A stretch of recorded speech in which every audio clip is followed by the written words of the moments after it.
আসসালামু আলাইকুম প্রিয় দর্শক, আশা করছি যে যেখানে আছেন ভালো আছেন। আমিও আলহামদুলিল্লাহ আল্লাহর রহমতে ভালো আছি। দেশে বা দেশের বাইরে যে যেখানে আছেন সবাইকে আমন্ত্রণ জানাচ্ছি আমার আজকের এই কাতল মাছের মাথা দিয়ে নতুন একটি রেসিপি দেখার জন্য। আশা করছি রেসিপিটি আপনাদের কাছে ভালো লাগবে। তো চলুন কথা না বাড়িয়ে রেসিপিটি শুরু করা যাক। আমি এখানে একটা বড় কাতল মাছের মাথা ছিল, এটা আমি এখান থেকে অর্ধেকটা মাথা নিয়েছি আর পেঁপেগুলোকে ছোট ছোট করে পাতলা করে কেটে নিয়েছি।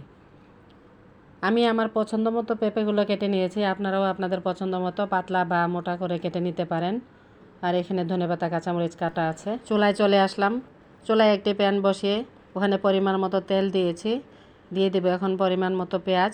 যেহেতু সবজি রান্না করবো পেঁয়াজের পরিমাণটা এত বেশি লাগবে না, সামান্য দিলেই হয়ে যাবে। পেঁয়াজটাও ভাজা হয়ে গেছে।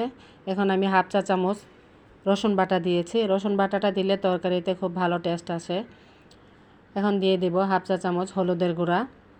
হাফ চা চামচের চেয়েও সামান্য কম হবে লাল মরিচের গুঁড়া দিয়েছি। ভাজা জিরার গুঁড়া দিয়েছি হাফ চা চামচ। ধনে গুঁড়া দিয়েছি হাফ চা চামচ। লবণ দিয়েছি পরিমাণ মতো। দিয়ে সামান্য পানি দিয়েছি যাতে করে মশলাটা পুড়ে না যায়। মশলাটাকে এখন খুব ভালোভাবে কষিয়ে নিয়েছি। এবার কয়েকটা কাঁচামরিচ মাঝখান থেকে চিড়ে দিয়েছি। মশলাটা কষানো হয়ে গেছে, মাথাটাকেও দিয়ে দিচ্ছি। কাতল মাছ বা রুই মাছের মাথা দিয়ে এভাবে ভেঙে চুরে লাউ, চাল কুমড়া বা জালি আবার পেঁপেও এভাবে রান্না করলে খুব ভালো লাগে। আপনারাও একবারে ট্রাই করে দেখবেন। এবার আমি খুব ভালোভাবে মশলাটার সাথে মিশিয়ে নিয়ে ঢাকনা দিয়ে ঢেকে রেখে দিব মাছটা সিদ্ধ হয়ে এবং কষে যাওয়া পর্যন্ত। এই যে সামান্য একটু পানি দিয়েছি, ওই পানিটাতে সুন্দর মতো কষানো সিদ্ধ দুটোই হয়ে যাবে। এই যে কষানো হয়ে গেছে, ফাঁকে আমি একবার নাড়া দিয়েছি। এই যে এখন মাছের মাথাগুলোকে উঠিয়ে নেব আর আমি এগুলোর কাঁটাটা বেছে দিব যাতে করে খাওয়ার সময় এত বেশি কাটা না পড়ে। এই যে কাটা পেঁপেগুলোও দিয়ে দিলাম।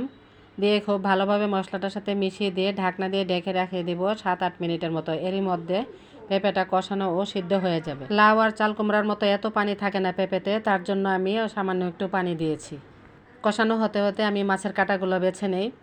আপনারাও যদি মাছের মাথা দিয়ে চাল কুমড়া, লাউ বা জালি অথবা পেঁপে দিয়ে রান্না করেন তাহলে আমার মতো এইভাবে কাঁটাগুলোকে বেছে ফেলে দিবেন। এই বড় কাঁটাগুলোর মধ্যে কিছুই নেই, সবগুলোই সিদ্ধ হয়ে ছেড়ে দিয়েছে। এবার কাঁটাগুলো ফেলে দিব।